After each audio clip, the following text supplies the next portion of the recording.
Hi everyone, Happy New Year. It is officially winter, my favorite season, and so I thought I would share with you all what I am planning to read this winter.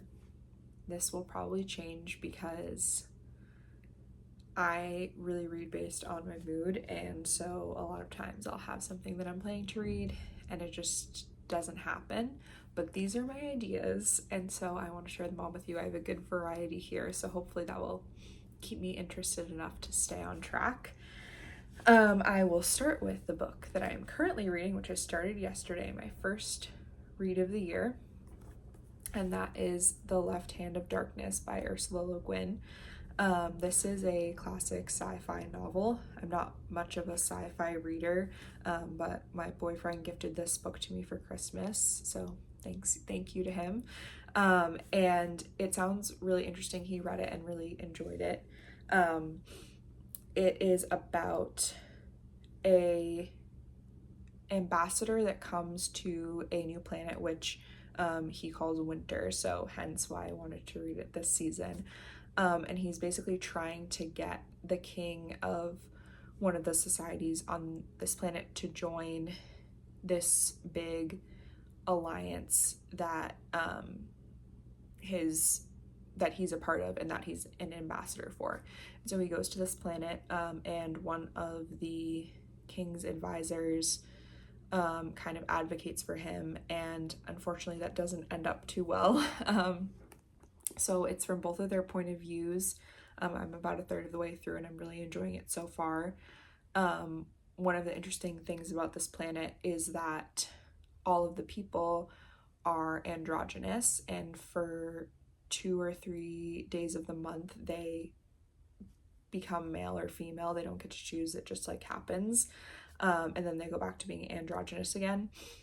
So it's a very interesting aspect of this book because the ambassador who comes to the planet is biologically male, and he thinks that obviously the way that the people who live on Winter's biology is very strange, but they think he is very strange as well, and he's kind of an outcast in that way.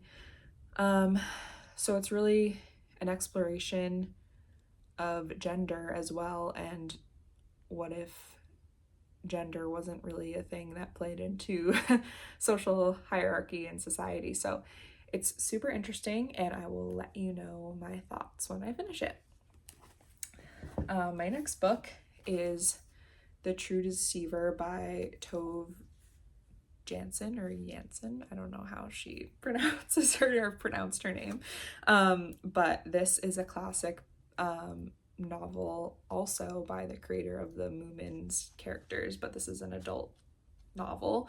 And it's basically about this young woman who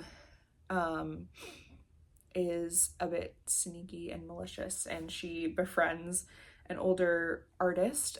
She's a book illustrator, and she has a large house, and this young woman begins to start taking advantage of her and trying to move into the house.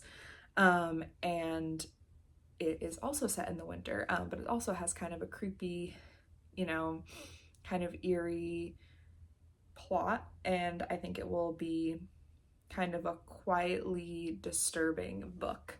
So I thought it would be good for the winter time. My next book is one that I just picked up, and it's called H is for Hawk, and this is by Helen MacDonald. I don't know much about this book, but I do know that it is kind of an iconic book in nature writing, and I enjoy nature writing. I'm trying to do more of it myself, and so I thought this would be a great book to pick up when I saw it at the used bookstore. And it's about the author, and she adopts and raises a hawk, and I guess it's her story of doing that. Yeah, it's won a lot of awards. It's very highly regarded, so I'm excited to read this. And I also want to get into birding this year, so I thought that this would be a good book to pick up. So I'm excited. I don't really want to know much more about it before I start. So hopefully I enjoy it. The next one is another that I just picked up at the used bookstore, and I'd never heard of this book before, but the title intrigued me.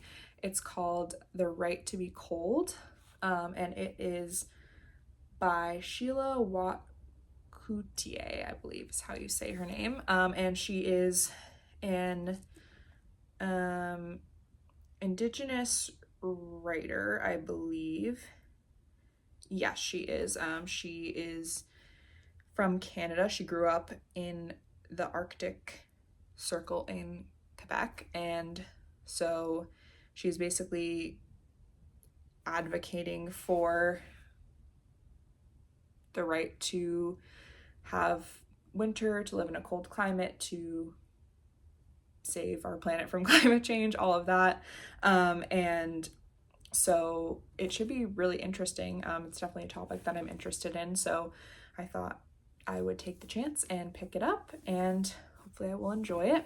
The next book that I have is a book that I have been meaning to read for quite a while, and the reason I haven't read it yet is because it's quite long, and this is The Great Alone by Kristen. It's about a mom and daughter. They move up to the Alaskan frontier. It takes place in the 70s, and they move up there for the mom's relationship, and the back says, as winter approaches, darkness is descending, and his fragile mental state is deteriorating. So it's kind of how that impacts the mom and especially the teenage daughter. And yeah, I'm intrigued. It is a little long for me, but I think winter is a good time to get into a longer book. So I'm excited, and I've heard good things about this one. I did read The Nightingale and thought it was okay. I know it's some people's favorite, but this subject sounds more interesting to me, so hopefully I will like it better. The next couple that I have, I only have a couple more. I don't own them, so I'll probably just borrow them from the library. But one of them is Winter in Sokcho by Elisa Shua Dusapin, I believe is how you say her name. And this is about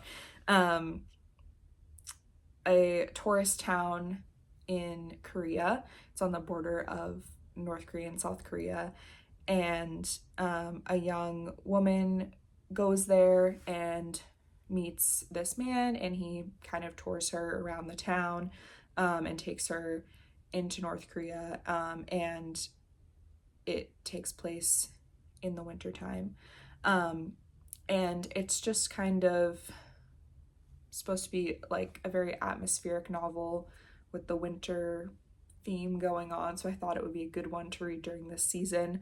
And it's pretty short too, which is always nice, so hopefully with some of these longer books that I have, this will be a good one to break it up. And then the last one on my list is How High We Go in the Dark by Sequoia Nagamatsu, and this is a super popular sci-fi novel that came out a couple of years ago, so I guess I'm on kind of a sci-fi kick right now.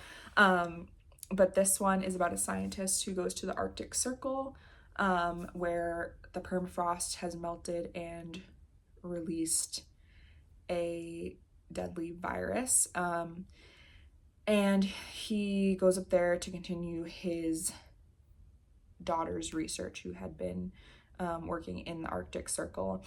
And it's basically about this virus and how it affects different characters in the story, and how that kind of changes the global landscape.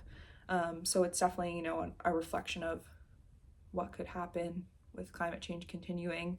And, you know, obviously in light of COVID, there's a lot of pandemic kind of books coming out. So it should be pretty interesting. I'm excited for it. It's very popular. It was the Goodreads Choice Award favorite for 2022. So that's how I found out about it, and I'm looking forward to reading it. So let me know what you think if you've read any of these books. I'm excited for winter, and let me know what you plan to read this winter.